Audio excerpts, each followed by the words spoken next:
Die wraak van die kannibalisme slagoffer, die wat daar was en dit beleef het, sweer dat dit wat hier vertel word, die waarheid is. In Julie 1884 slaan die seilskip Pierrot in die Atlantiese Oseaan om en slegs 4 van die bemanningslede slaag daarin om hulle self uiteindelik in een van die gehavende reddingsbote te kry. Daar is nie kos nie vars water of skuiling van die verskriklike direkte sonlig nie. Na 25 dae maak Edwin Rudd, die kaptein van die Pierrot, 'n verskriklike voorstel. Hulle sal loetjies trek en die een waarop die lot val, sal doodgemaak word, vir kos vir die ander. Ten minste sal 'n tyd koop vir die oorblywendes, sou daar dalk net per toeval of 'n wonderwerk 'n skip verbykom wat hulle red. 2 van Rudd se bemanningslede, Josh Dudley en Will Hoon, stem saam, maar die 3de lid van die bemanning, toevallig die jongste oukie, die 18-jarige Dick Tomlin, verwerp die gedagte om mensvleis te eet. Hy sê dat hy eerder sal sterf, as om homself tot kannibalisme te wend, en daarmee seel hy sy lot. Terwyl hy wegdommel in 'n rustlose slaap, is dit Edwin Rudd wat 'n mes in sy keel druk en hom doodmaak. Waarna die manne hulle self begin help aan porsies vleis van sy liggaam af. Sy oorskot word versigtig onder 'n seildoek gehou in 'n poging om die bron van kos vir so lank as moontlik vir hulle te preserveer.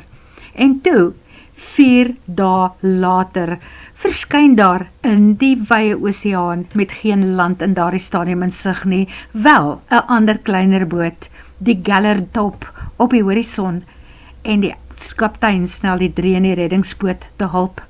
Tot hulle afgryse ontdek hulle Dick Tomlin se verminkte lijk en hulle weier om hom ter see te bestel. Die boot word met sy liggaam ingesleep na 'n klein hawe, Falmouth, Engeland, waarna die polisie ingeroep word. So word die oorlewende 3 dadelik in hegtenis geneem, vermoord. Na 'n hofsaak word hulle tot 6 maande gevonnis, toegesluit, want die hof beslis dat die manne die ergste graad van ontberings deurstaan het. Die omstandighede wat hulle genoop het om te doen wat hulle gedoen het, wens jy nie vir jou grootste vyand toe nie. Uiteindelik kon hulle lewens na 6 maande weer terugkeer na normaal. Reg? Toe nie. Dit was net die begin van gebeure veel meer bizar as die moord self. Josh Dudley kry werk as 'n perdedrywer. Daardie swaar platwaans wat gebruik word om vate bier op te vervoer na herberge toe. Mak perde wat gewoonlik teen 'n slakkepas gestap het. Maar daardie dag gebeur die vreemdste ding.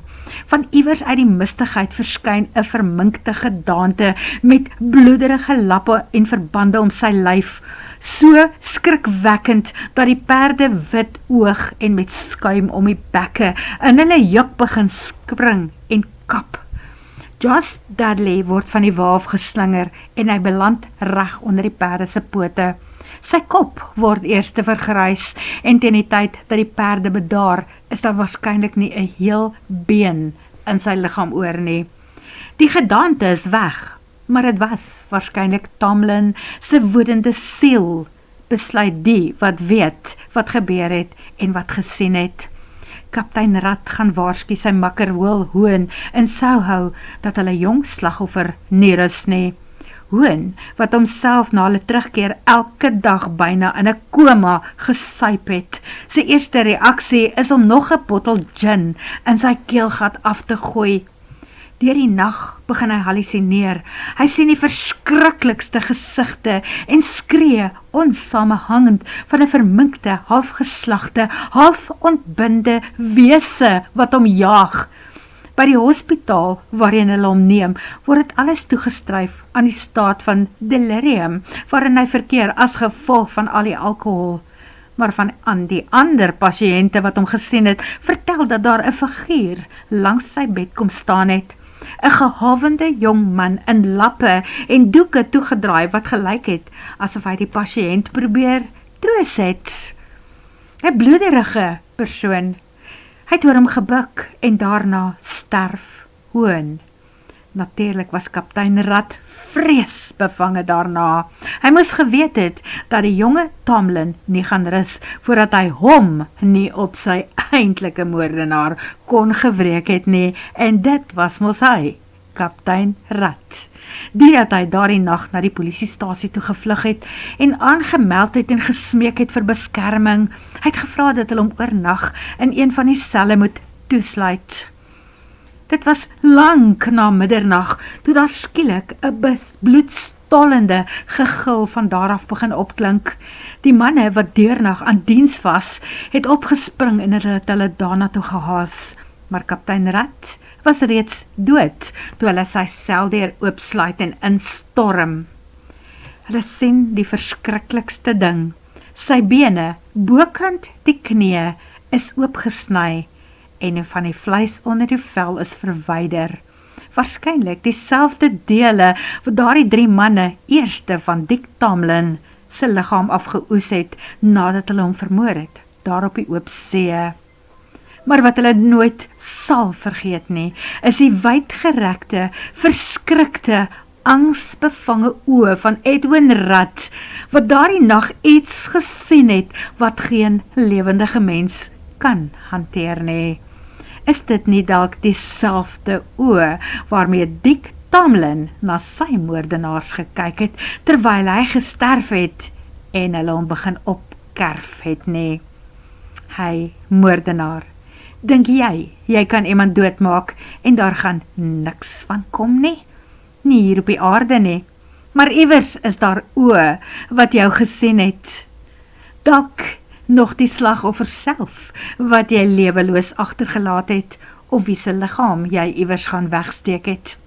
En een of ander tyd kry jy dalk ook 'n besoek van die ander kant af. Of dalk van die persoon wat jy doodgemaak het. Moenie aan ander doen wat jy nie aan jouself gedoen wil hê nie. Net soos wat Tomlin, word daar dalk op jou ook wraak geneem.